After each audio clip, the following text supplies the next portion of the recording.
I used to sing to the apple trees in our backyard when I was little. I thought, if I paid enough attention to things, something magical would happen.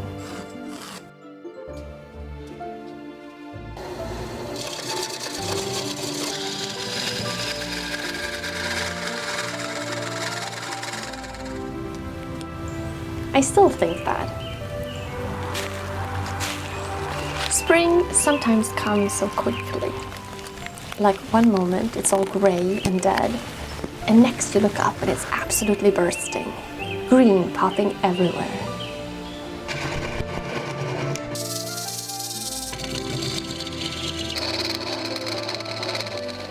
There's a smell in the air, right? And you get to see familiar sights you haven't thought about for a while. Today, let's fully pay attention to what spring is offering. One of my favorite things is producing things for the kitchen that will make our lives a little richer and have us fully immersed in the new season.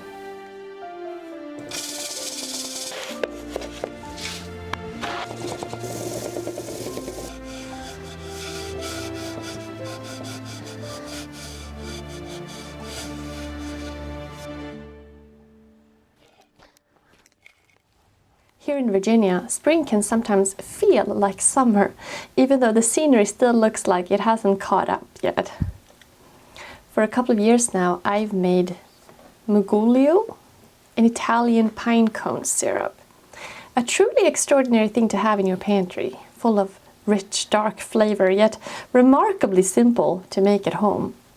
What you need are new pine cones or spruce cones. Apparently you can also use cedar cones, wintergreen, juniper, or spruce tips.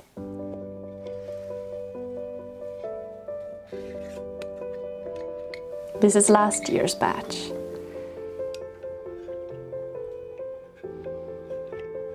Well, you don't need it to sit for a full year, but definitely a few months.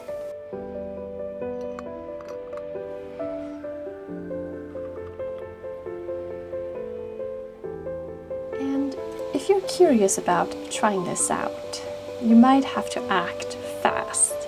You have a small window where pine or spruce cones are young and tender, and then within a few days or maybe a week, they'll start opening up and releasing pollen. So if you come across one of these trees that you can access and it has young, firm, tiny cones, seize the moment. Don't wait.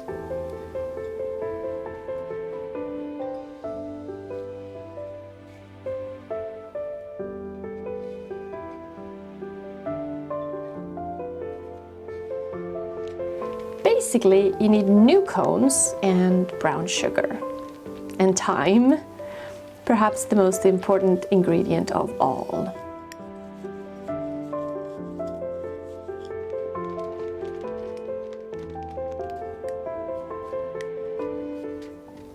And the flavor, incredibly complex.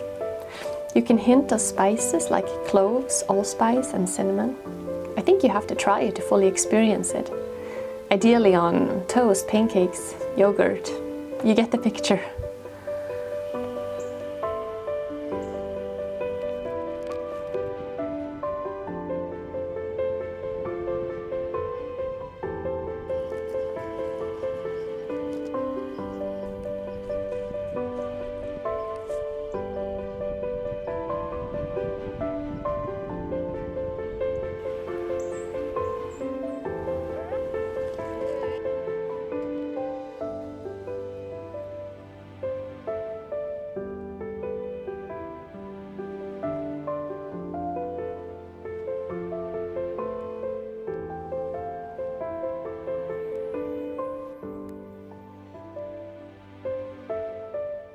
Dandelion flowers are starting to pop up everywhere around me, and I usually tend to ignore them.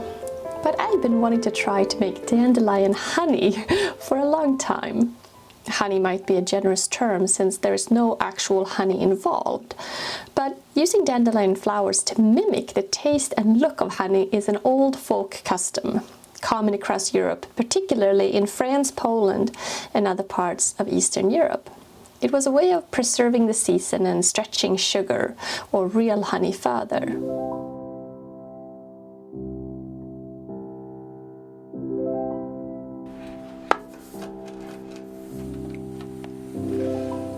Now what you need are dandelion flowers, and many recipes call for using only the petals and not the green parts of the flower, as that can impart a bitter taste.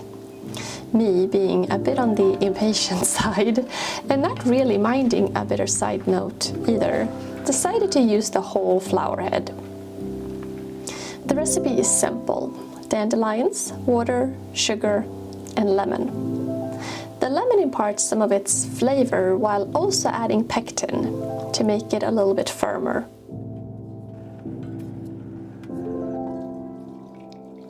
Basically, I simmered the petals in water for about 30 minutes. Then I strained, added sugar and lemon, and simmered for an additional 30 minutes.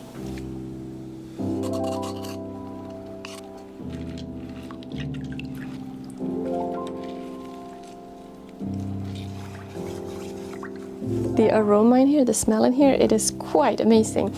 It does smell like honey. It has this floral kind of, So it is thickening up a little bit. I'm gonna let it go a little bit longer.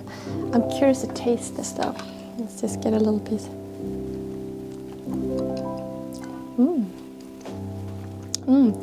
It's definitely sweet. It does have that honey-like quality. It's not that bitter. I was expecting like a real bitterness here, but no. Maybe that's because I drink so much of over-fermented kombucha and other things that my palate is a little different. But that's not overly bitter to me. Try again. Wow. It's like quite complex. I mean, it's not nearly as complex as the Mugolio. I mean, this like sits for a long time, and the resins from the pine cones is something else. I mean, this is like blows your mind when you eat this. I'm actually thinking I should add some more, some fresh pine tips, cones. I have more room in here, right? So I'm gonna see if I can find some more and fill this up. But pleasantly surprised with this experiment.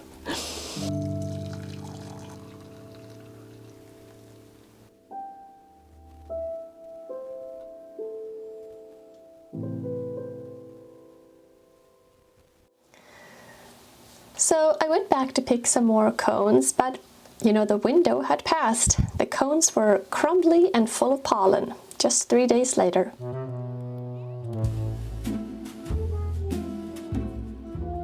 But to fill up my jar, I added some fresh spruce tips from a different tree where they were green and tender and beautiful. This also works, especially in combination with some pine cones, and then you'll get different resin notes from each, so the syrup will be even more complex. Just make sure that the tips are actually new and fresh. You would avoid using older material.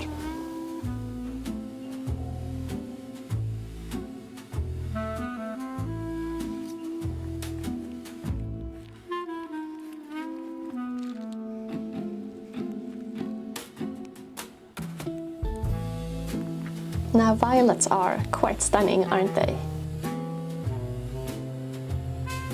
So striking and beautiful.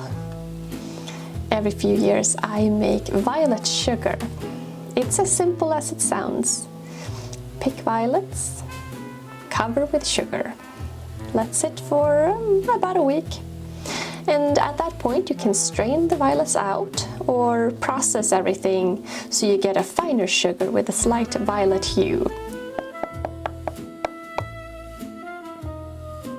This sugar will take on a slight violet flavor and scent, and I like to use it on cakes and cookies for a fun little added touch.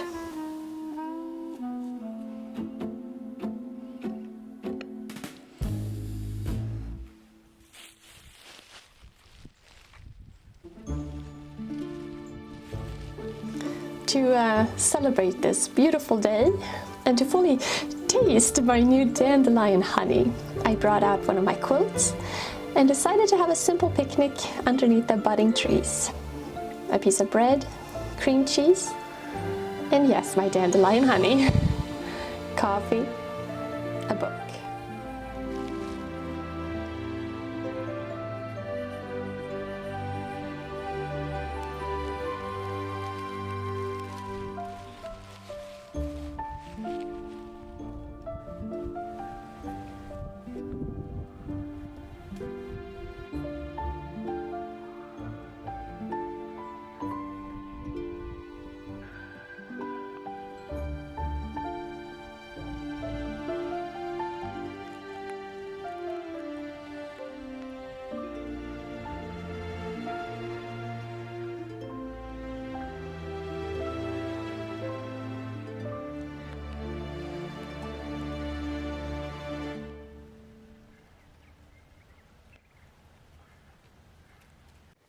So thanks so much for watching. Please make sure you subscribe if you watched this video and enjoyed it.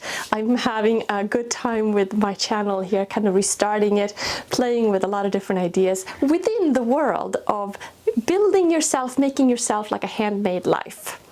You know, natural dyeing, sewing, foraging, fun things like that, and various things related to that. If you prefer to read, I've also started a Substack where I publish articles related to this, so there's a link to that in the description as well. So thanks so much for watching, and I'll see you next time. This I'm going to store in the fridge, the honey. This you don't need to store in the fridge, this can just be in the pantry. And sugar, sugar's sugar.